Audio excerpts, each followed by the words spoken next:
আসসালামু আলাইকুম এভরিওয়ান। আপনারা অনেকেই বলেন ভাই আপনার কবুতর পাখি এইসবের সহজে ঠান্ডা কাশি কেন লাগতে চায় না। আচ্ছা, এর একটা প্রাকৃতিক ট্রিটমেন্ট কি, যেটা আমি আসলে সারা বছর করে থাকি।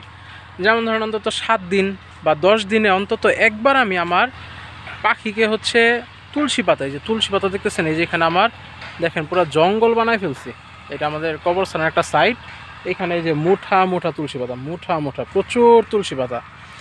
এইখান থেকে আমি আমার পাখিকে আপনার তুলসী পাতার রস করে দিই সকালবেলা।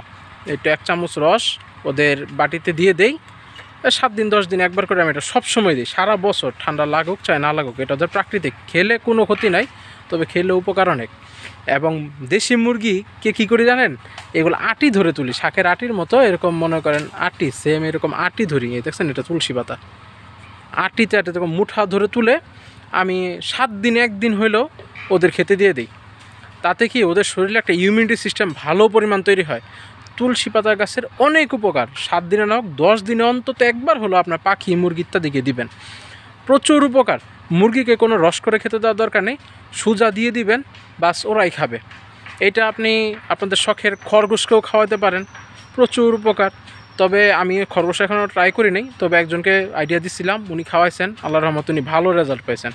এটা হচ্ছে তুলসী পাতার উপকার। আপনার ঠান্ডা কাশি মানে ওদের ইমিউনিটি সিস্টেমটা এতটাই পরিমাণ বাড়াবে সারা বছরে, প্রচুর উপকার। আর এটা শুধু হাঁস মুরগির জন্য না ভাই, আপনি যদি নিজেও নিয়মিত খান অনেক উপকার পাবেন, অনেক, যেটা বলা ভালো নাই। আজকে আমি তুলসী নিয়ে বললাম, দেখতে থাকুন।